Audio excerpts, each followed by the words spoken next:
Hi, I just finished up a pretty incredible interview with Pierre Ravan, who is an internationally known house DJ. He's one of the founders of what is called spiritual house, which is kind of an infusion of this direct spiritual love God energy into some incredible beats. I came across Pierre back in 2007, I think, when I was living in Miami. I walked into a cafe and heard this music playing and it just hit me in the heart. I've been listening to it ever since then, and it's been a pretty instrumental part of my spiritual growth. It's been helpful in just giving me this direct experience of love in the form of music. Kind of out of the blue last week, I had this thought to send an email to Pierre and tell him how much his music has impacted my life. And to my surprise, he got back to me pretty quickly. So we set up a time to talk today, which was in the evening time in Dubai, where he's located. It was a pretty good time, and I think you'll agree. Take a look.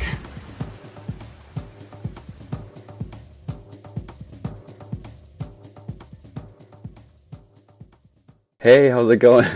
I'm just turning on the... Can you hear me? You're looking light, brother. Where are you now? Okay, I feel good. I'm Minneapolis? Yeah, Minneapolis, Minnesota. Yep. It's pretty cold here.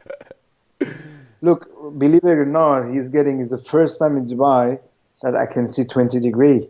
Really? 20. 20? I was in Dubai like 3 years ago, I think, or 2 years ago. I had a software company and was in Pakistan before that. And so I got to experience a little bit of that Middle Eastern heat. It was like 115, I think, when we were there at that point. Yeah. But Dubai is different, huh? You know, Dubai, it's like New York. Yeah. Like, why I'm saying like New York? Because New York is not America. Yeah. It's not Iowa or Georgia or... It's its own little island, yeah. And Dubai, and imagine the whole Dubai, like United Arab Emirates. Dubai, it's like, okay, it's part of one country, but he has his own ruler, the whole rules and everything. You know? Oh, right, yeah. Yeah, and tell me, I saw you did that cartoon. That was amazing. Oh, I was watching. That was a good project you had, yeah? Yeah. Burj Khalifa. That's actually funny. It was one of my first voiceover projects that I ever did when I started getting into voiceover like a year and a half ago. Yeah, I got hired by this animation company to do the voiceover, and it was so cool.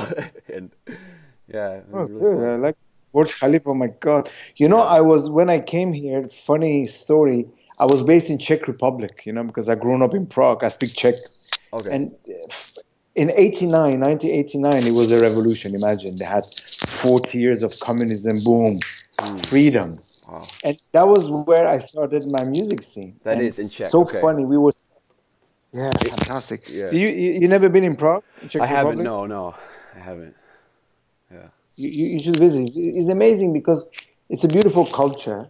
Then unfortunately, you know, in 1968, they've been all by the Russian and then became a communist. But the culture, the root of the people is a lot of culture. People are amazing, but you know, been oppressed. 40 years then the freedom. Then when I DJ'd, that was where I started. I started DJing in 89. How many years ago? Anyway, and we have to play everything. Yeah. From Depeche Mode to Metallica to Gypsy King and to some techno track. Okay. It was crazy. And then we were not allowed to close till people were there. I never forget one day, 48 hours I didn't sleep. Are you serious? And because you couldn't leave because people were still there? Wow. Yeah, and then we had a back to back. That's 89.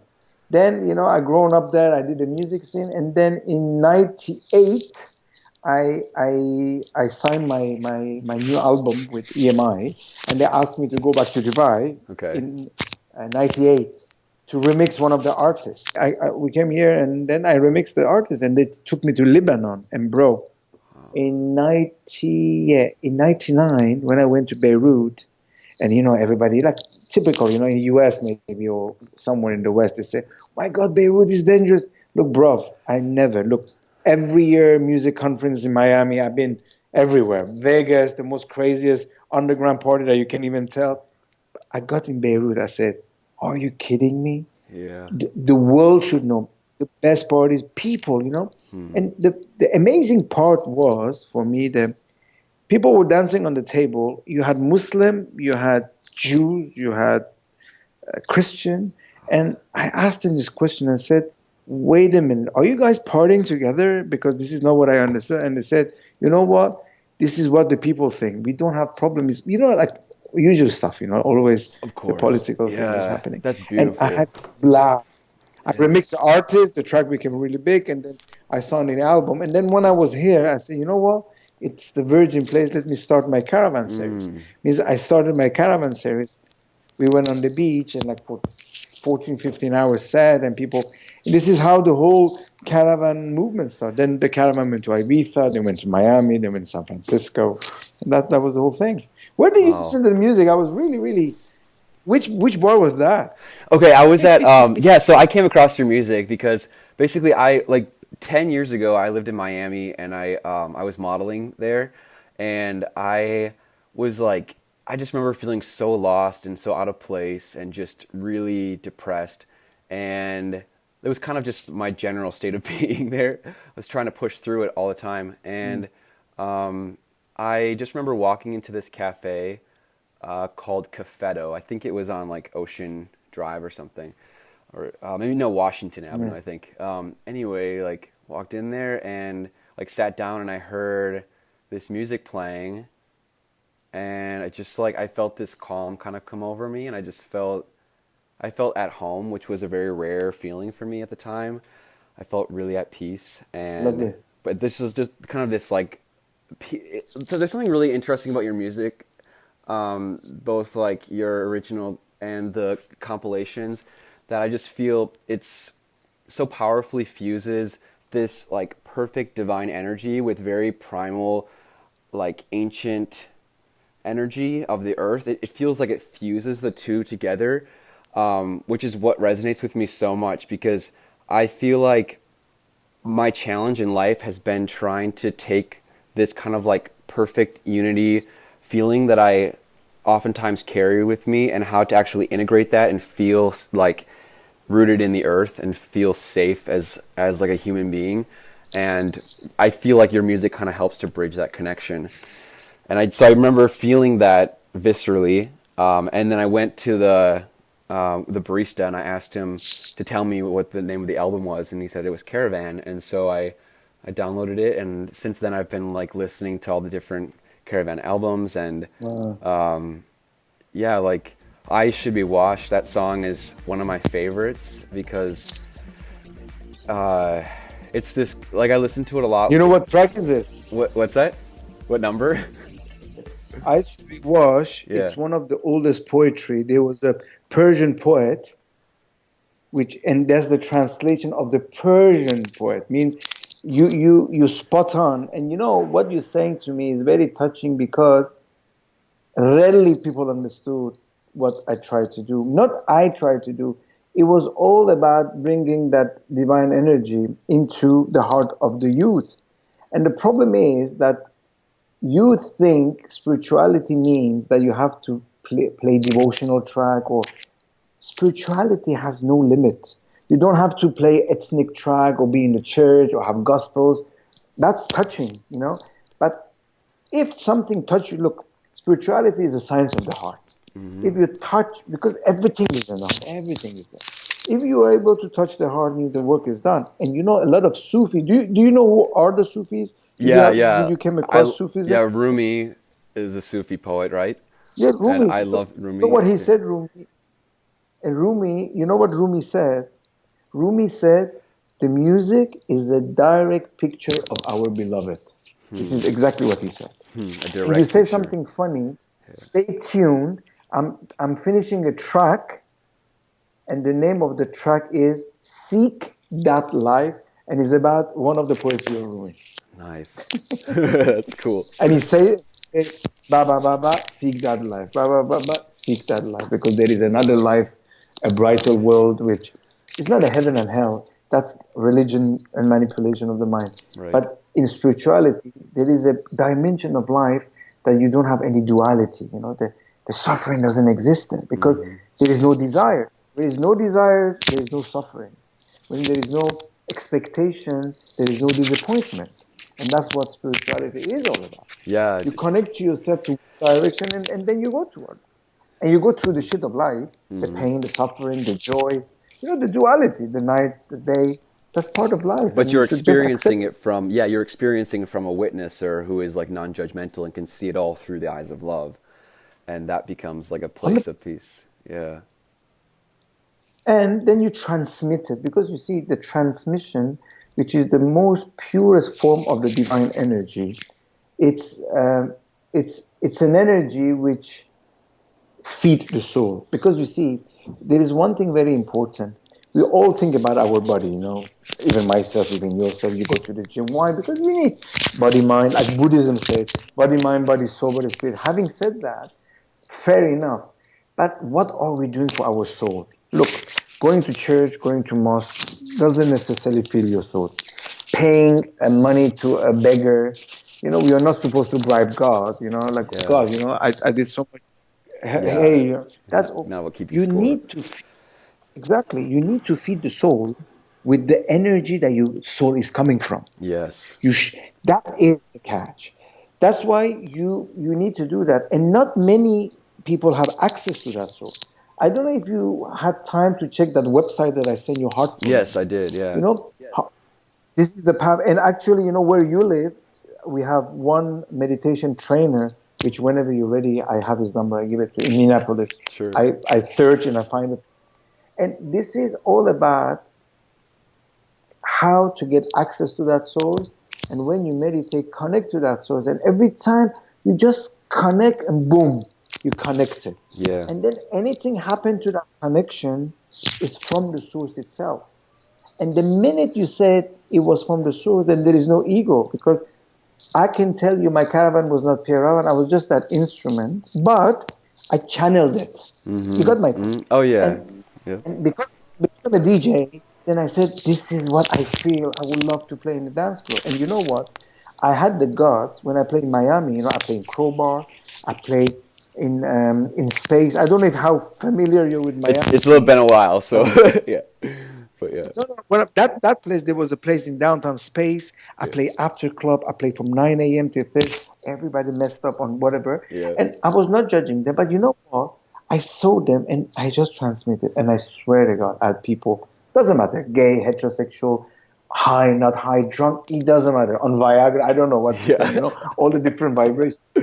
They came to me and said, wait a minute, what are you trying to do here? It's like, And few, very few like yourself, very few, like from 3,000 people, maybe one. because they felt some sort of a But shift that and was, they wanted to know what your intentions were behind it. yeah, Yeah.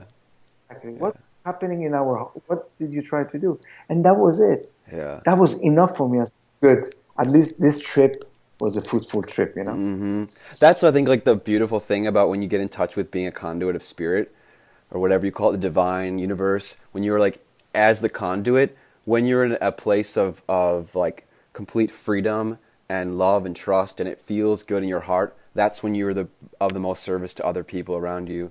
And when it's coming from a place of like you're trying to fix people or trying to help people, then it doesn't feel good like you're talking about it. Then it feels like an obligation.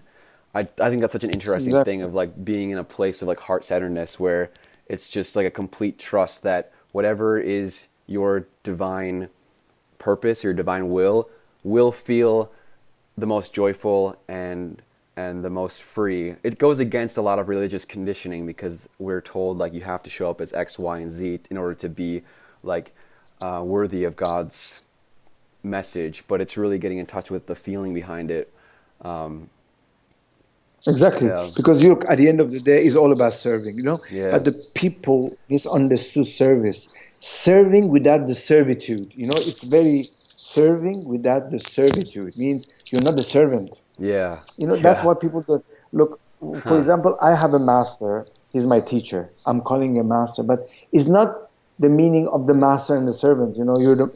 That's why people misunderstand. And ultimately, the day that you serve, it's just you realize you're just a conduit, and because it's all about serving, you can't love without service. Because we really, I have to strongly tell you, love, when Rumi described his love toward his master, which was Shams Tabrizi, 40 years himself, he was a big time shot, like a guru. He met, after 40 years, he was a teacher, he was a scholar, he had students, he had disciples, till he met his master. He said, with the glimpse of my eye that I saw him, I just realized that I don't know anything about life. He put all 40 years of his study in the river, and he said, everybody said, what the hell are you doing? He said, you guys don't understand. That knowledge, in compare of that knowledge that I saw, has no comparison. Yeah. This is spiritual. Yeah. That's why you need a guide. That's why the guide, guide, it's important, because guide is somebody who's been up there. He's like a shepherd. He's like a mountain guy. He's been up there. Okay, you want to come up? I've been up there. That's all. You need in this lifetime, when I say guide, it's not that somebody manipulating your mind. It's somebody who's been there, and you trust your heart and you follow. And this is, look, I am, for the past, I would say 17 years, I'm doing this. Look, I dress well, I drive a good car, but I'm not attached to it. I play everywhere. Now I'm married. Before I got married, I had a good life. But it was always with that conscious of, we call it a constant remembrance. You were remembering and say, you know what? Whatever I do, this is my goal. And the whole caravan was a spiritual journey which never stops. Now, you're free to pop up or get down, but if you in my caravan do not judge and just be one, united. I love, that's beautiful. I love that explanation you gave, and I heard you talking about that on another interview too, where you talk about that, like the caravan is always flowing. What's that? Sorry to send you that. I didn't want to sound savage, but I thought it's good. It's helpful. Yeah. But I wanted to tell you that I love that analogy so much. The idea of like the caravan is always moving, and you can get on and off whenever you want. There's no judgment, because that to me is like an analogy of like the divine connection, where like spirit and divine connection, divine love is always there. You can decide to listen to it or to not listen to it if you want to. It's never going to judge you. It's always going to like continue to be there to feel your soul whenever you're ready to get back in touch with that. Like we might like anytime. Yeah, we might take a little detour where we decide not to listen for a little bit, and then we feel like that doesn't feel very well, so we jump back on the train and we kind of like continue to grow and to let go and evolve. Exactly. Yeah. And you see, and that's the role of the master. Master is somebody who never judges you, and his hands is there, and he said, don't worry. And this is the beautiful, but ultimately I want to even transcend that. The real master is you and yourself and that divine. But till then, you need to reach to that level of deepness to say, you know what, I'm part of that ocean of bliss, right? And I'm swimming in that ocean. And still, it's a never ending. Till you reach, we call it unity. You see, the whole concept of yoga that people misunderstand is not putting your legs behind your head. Yeah. That's the Western mind. You think yoga is just those. The real meaning of yoga is union. Union between you and the beloved. Go back. It's actually a path of devolution. It's not an evolution. Yeah. You go back. It's like an onion. You peel up, and you go to that center. You come as the way you were. That's the real spirituality. Yeah. But people complicate it too much, and they think you have to sit under one tree for 14 years. No, you're not giving up of your responsibility of life. You meant to take shit and grow. Yeah. My point.